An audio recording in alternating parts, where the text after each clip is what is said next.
ಇಂದು ಕಾಂಗ್ರೆಸ್ನ ರಾಜ್ಯ ಮಟ್ಟದ ಕಾರ್ಯಕರ್ತರ ಸಮಾವೇಶವನ್ನ ಮಂಗಳೂರಿನ ಸಾಯದ್ರಿ ಕಾಲೇಜ್ ಗ್ರೌಂಡ್ ನಲ್ಲಿ ನಾವು ಇಟ್ಕೊಂಡಿದ್ದೇವೆ. ಎಸಿಸಿ ಅಧ್ಯಕ್ಷರಂತ ಮಲ್ಲಿಕಾರ್ಜುನ್ ಖರ್ಗೆ ಸಾಹೇಬರು, ನಮ್ಮ ಜನರಲ್ ಸೆಕ್ರೆಟರಿ ಸುರ್ಜಿವಾಲ ಅವರು ಮತ್ತು ಇನ್ನು ಕೆಲವು ಎಸಿಸಿ ಆಫೀಸರ್ಸ್ ಎಲ್ಲ ಬರ್ತಾ ಇದ್ದಾರೆ. ಮುಖ್ಯಮಂತ್ರಿಗಳು ಎಲ್ಲ ಬರ್ತಾ ಇದ್ದಾರೆ. ಕೆಲವು ಮಿನಿಸ್ಟರ್ಸ್ಗೂ ಹೇಳಿದೀವಿ, ಕೆಲವರಿಗೆಲ್ಲ ಬೇರೆ ಬೇರೆ ನಾಳೆಯಿಂದ ಕೆಲವು ಪ್ರೋಗ್ರಾಮ್ ಶುರು ಆಗ್ತಾ ಇದೆ. ಸೊ ಎಲ್ಲ ಕಡೆಯಿಂದ ಕಾರ್ಯಕರ್ತರು ಬರ್ತಾ ಇದ್ದಾರೆ. ಮಂಗಳೂರಲ್ಲಿ ಯಾಕೆ ಹಾಕಿದೀವಿ ಅಂದ್ರೆ ರಾಜಕೀಯದಲ್ಲಿ ಯಾವುದು ಶಾಶ್ವತ ಇಲ್ಲ, ಯಾವುದು ಶಾಶ್ವತ ಅಸಾಧ್ಯ ಅನ್ನೋದು ಯಾವುದು ಇಲ್ಲ. ರಾಜಕಾರಣ ಅಂದ್ರೆ ಅದು ಸಾಧ್ಯತೆಗಳ ಕಲೆ. ನನಗೆ ವಿಶ್ವಾಸ ಇದೆ ಈ ಸತಿ ಪಾರ್ಲಿಮೆಂಟ್ಗೆ ಇಲ್ಲಿ ಜನ ಒಂದು ಬದಲಾವಣೆಯನ್ನ ಕೊಡ್ತಾರೆ ಅಂತ. ಯಾಕೆಂದ್ರೆ ಇಲ್ಲಿ ನೋಡಿ ಬಹಳ ಜನಕ್ಕೆ ನಿರುದ್ಯೋಗದ ಸಮಸ್ಯೆ.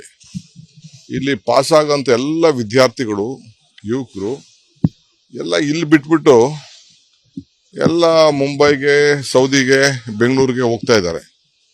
ಆಮೇಲೆ ಎಲ್ಲ ಮ್ಯಾನೇಜ್ಮೆಂಟ್ ಅವರೆಲ್ಲ ಪಾಪ ನನ್ನ ಹತ್ರ ಬಂದು ಅಳ್ತಾರೆ, ಈಗ ಯಾರು ಮಕ್ಕಳೇ ಇಲ್ಲಿ ಓದಕ್ ಬರ್ತಾ ಇಲ್ಲ ಅಂತೇಳಿ. ಅಂದ್ರೆ ಇಲ್ಲಿ ಬಹಳ ಶಾಂತಿ ಎಲ್ಲ ಕತ್ಲ ಆಗ್ತಾ ಇದೆ.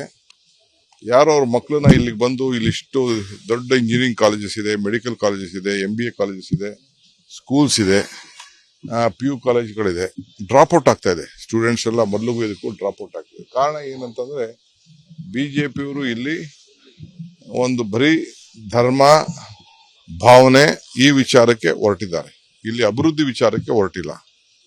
ಇದಕ್ಕೆ ಆಗ್ತಾ ಇದೆ. ಅದಕ್ಕೆ ನಾವು ಪ್ರಣಾಳಿಕೆಯಲ್ಲಿ ಹೇಳಿದ್ದೇವೆ, ಇದ್ರ ಬಗ್ಗೆ ಒಂದು ಹೊಸ ಆಲೋಚನೆಯನ್ನು ಮಾಡ್ತೀವಿ ಅಂತೇಳಿ. ಇವತ್ತು ಕೂಡ ನಿನ್ನೆ ಕೂಡ ಬಜೆಟ್ ಅಲ್ಲಿ ಹೇಳಿದ್ದೇವೆ, ಈ ಕಡಲ ತೀರ, ಸಮುದ್ರದ ಅಕ್ಕಪಕ್ಕ ಕೆರೆ ಇದೆಲ್ಲ ಇರೋ ಕಡೆ, ವಾಟರ್ ಇರೋ ಕಡೆ ಏನಾದ್ರು ಒಂದು ಹೊಸ ಪಾಲಿಸಿನ ನಾವು ತರ್ತೀವಿ ಅಂತ ನಿನ್ನೆ ನಾವು ಹೇಳಿದ್ದೇವೆ. ಇದನ್ನು ನಾವೆಲ್ಲ ಇದೆಲ್ಲ ಆದ್ಮೇಲೆ ಆಲೋಚನೆ ಮಾಡ್ತಾ ಇದೀವಿ. ಆಲೆ ಸಜೆಷನ್ಸ್ ಕೊಡಿ ಅಂತ ಹೇಳಿದ್ದೇವೆ, ಯಾವ ರೀತಿ ಡೆವಲಪ್ ಮಾಡಬಹುದು, ಪಾಪ ಉದ್ಯೋಗಗಳನ್ನ ಸೃಷ್ಟಿ ಮಾಡಬೇಕು ಅಂತೇಳಿ. ಸೊ ಸಾಯಂಕಾಲ 7 ಗಂಟೆ ಆದ್ಮೇಲೆ ನಮ್ಮ ರಿಪೋರ್ಟ್ 7-8 ಗಂಟೆ ಆದ್ಮೇಲೆ ಈ ಭಾಗ ಎಲ್ಲ ಒಂಥರ ಡೆಡ್ ಸಿಟಿ ಆದಂಗೆ ಆಗ್ತಾ ಇದೆ. ನೈಟ್ ಲೈಫ್ ಅಲ್ಲ, ಜನನೇ ಓಡಾಟದೇ ಕಡಿಮೆ. ನೈಟ್ ಲೈಫ್ ಮುಖ್ಯ ಅಲ್ಲ, ಇಲ್ಲಿ ಜನ ಓಡಾಟ ಮುಖ್ಯ. ಎಲ್ಲ ಹೋಟ್ಲುಗಳು, ಬಾರ್ಗಳು, ಅಂಗಡಿಗಳು, ವ್ಯಾಪಾರ ವಹಿವಾಟು ಇವೆಲ್ಲ ಆಗ್ಬೇಕು. ಅವೆಲ್ಲ ಸರ್ಕ್ಯುಲೇಷನ್ ಆದ್ರೇನೆ ಜನಕ್ಕೂ ಉದ್ಯೋಗ ಸಿಗುವಂಥದ್ದು, ಮಾಡೋಂಥದ್ದು. ಹೋಗಿ ಮನೆ ಕೂತ್ಕೊಂಡ್ರೇನು, ಈಗ ನೋಡಿ ಬರೀ ಎಲ್ಲ ದೇವಸ್ಥಾನಗಳಲ್ಲಿ ಭಕ್ತಿಯಿಂದ ಇರ್ತಾರೆ, ಅಷ್ಟೇ ಭಕ್ತಿ ವ್ಯಾಪಾರ ವಹಿವಾಟಿಗೂ ನಡಿಬೇಕಲ್ಲ. ಅದೆಲ್ಲ ನಾವು ಆಲೋಚನೆ ಮಾಡ್ತಾ ಇದೀವಿ. ಬ್ಯಾಂಕ್ಗಳೆಲ್ಲ ಬೇರೆ ಹೋಗ್ತಾ ಇದೆ, ಮರ್ಜ್ಗಳಾಗ್ತಾ ಇದೆ. ಈ ಬ್ಯಾಂಕ್ ಸ್ವಾಭಿಮಾನಗಳೆಲ್ಲ ಹೋಗ್ತಾ ಇದೆ. ಕಾರ್ಪೊರೇಷನ್ ಹೋಯ್ತು, ವಿಜಯ ಬ್ಯಾಂಕ್ ಹೋಯ್ತು, ಬೇರೆ ಬೇರೆ ಬ್ಯಾಂಕ್ಸ್ ಎಲ್ಲ ಹೋಗ್ತಾ ಇದೆ. ಅನುಕ್ಷಣದ ಸುದ್ದಿಗಳಿಗಾಗಿ ವಿಸ್ತಾರ ನ್ಯೂಸ್ ಯೂಟ್ಯೂಬ್ ಚಾನೆಲ್ ಸಬ್ಸ್ಕ್ರೈಬ್ ಮಾಡಿ. ಹೊಸ ಸುದ್ದಿಗಳ ನೋಟಿಫಿಕೇಶನ್ಗಾಗಿ ಬೆಲ್ ಐಕಾನ್ ಕ್ಲಿಕ್ ಮಾಡಿ.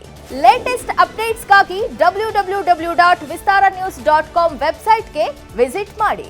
ಅಂಗೈಯಲ್ಲೇ ಜಗತ್ತಿನ ಸುದ್ದಿ ತಿಳಿಯಲು ವಿಸ್ತಾರ ನ್ಯೂಸ್ ಕನ್ನಡ ಆಪ್ ಡೌನ್ಲೋಡ್ ಮಾಡಿ.